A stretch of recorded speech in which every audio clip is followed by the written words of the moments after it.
mes côtés, Adeline Fressard, chargée de mission au phare de Carteret, et Jean Leparmentier. Vous êtes le fils de Félix Leparmentier, gardien du phare de Carteret de 1942 à 1964. Bonjour à tous les deux. Bonjour. Bonjour. Adeline Fressard, tout d'abord, on vous surnomme la gardienne du phare, même s'il n'y a plus de gardien depuis 8 ans, car c'est vous aujourd'hui qui avez les clés et qui proposez des visites guidées. Avant de revenir à ce que nous pouvons découvrir au phare ce week-end, peut-être rappeler tout simplement à quoi ça sert un phare. Alors, le phare de Carteret, lui, sa particularité, c'est de protéger les navigateurs du passage de la déroute, qui se trouve entre les îles anglo-normandes et la côte ouest du Cotentin. Et Jean Leparmentier, alors qu'est-ce que ça vous fait de revenir dans ce phare ? Vous m'avez dit que vous n'y reveniez plus forcément très souvent. Vous y avez habité, vous aviez alors 13 ans. Qu'est-ce que ça vous fait ? Ça fait remonter beaucoup de souvenirs. Là, nous sommes en direct du phare de Carteret et nous sommes juste à côté de la chambre de vos parents, puisqu'à l'époque, c'était une maison. Nous sommes au rez-de-chaussée du phare, il faut expliquer aux auditeurs. Et vous, votre chambre, elle a été où, monsieur Leparmentier ? Dans l'aile droite. Dans l'aile droite du bâtiment dans lequel nous sommes. Alors, si nous revenons sur le phare en tant que tel, il a été donc construit en 1839, Adeline Fressard.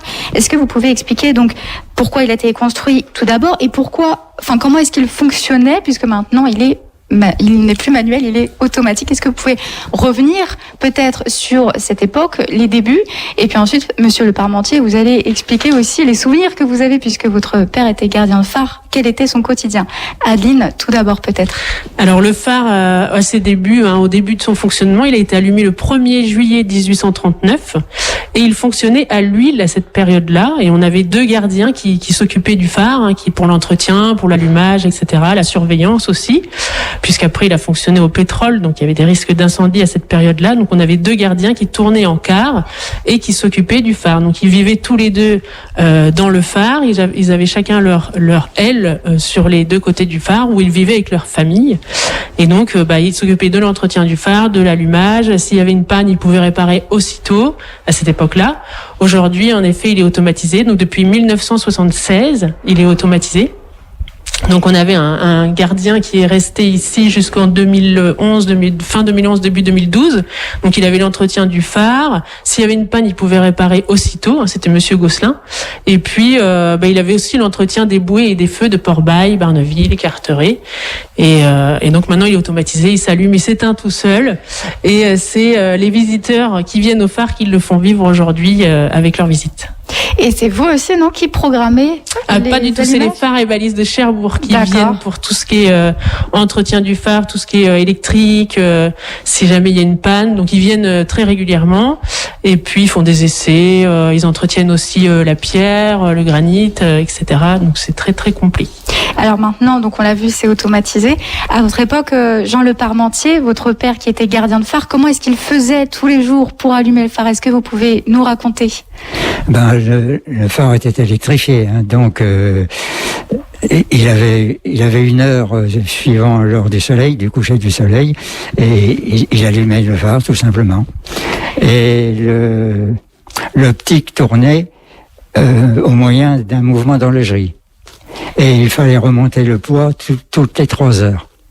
Toutes les 3 heures, donc il fallait être vigilant, voilà. Toujours surveillé, c'est ça ? Alors, je me souviens plus de la date, mais le remontage du poids a été électrifié. Donc ils ont mis un moteur, donc le gardien n'avait plus besoin de se lever toutes les 3 heures.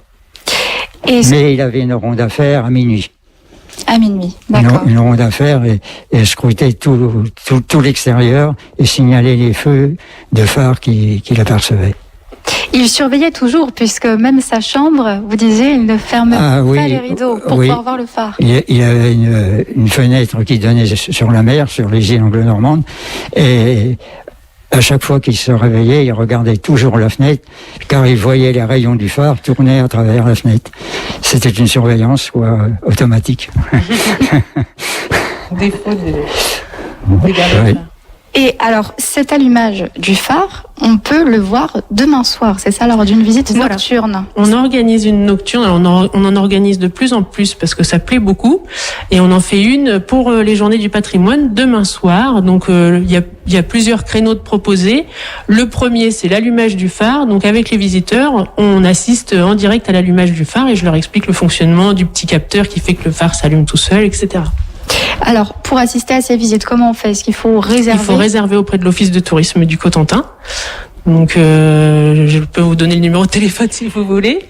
Vous pouvez, nous, dans tous les cas, ça sera retrouvé aussi sur tendanceouest.com, puisque le replay de l'émission est disponible dès cet après-midi. On mettra toutes les informations. Mais donc, il faut absolument réserver, en tout cas. C'est vraiment obligatoire si vous voulez pas vous casser le nez. Malheureusement, ce qui arrive beaucoup, mais c'est vrai que c'est une très belle visite à faire. Et Jean Le Parmentier, on l'a dit tout à l'heure, vous êtes arrivé quand vous aviez 13 ans au phare avec vos parents.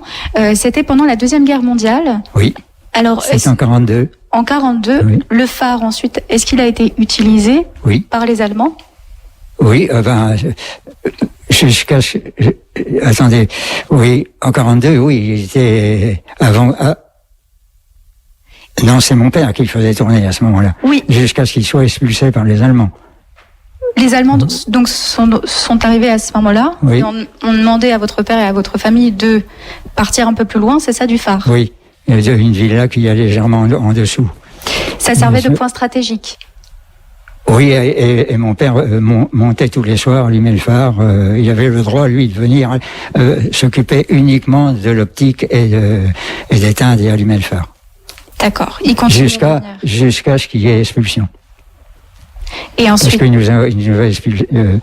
Ensuite, en plus de la petite villa qu'il y avait là, ils ont fermé complètement le cap. Ils l'ont miné tout autour. Et nous, ils nous ont redescendus dans le village. Donc vous ne pouviez plus revenir dans le phare à ce moment-là? Non, c'était pas possible. Et le phare était éteint, du coup, à cette période-là? Oui, le phare était éteint, oui. Pas longtemps, mais il a été éteint, puis il a été bombardé aussi. Alors, il a été remplacé par un petit feu clignotant sur la passerelle. En attendant d'être réparé. En attendant d'être réparé. Et vous avez pu ensuite y revenir après la guerre? Ah oui. Mais alors là, vous donnez la date. Je vous demande pas de date spéciale.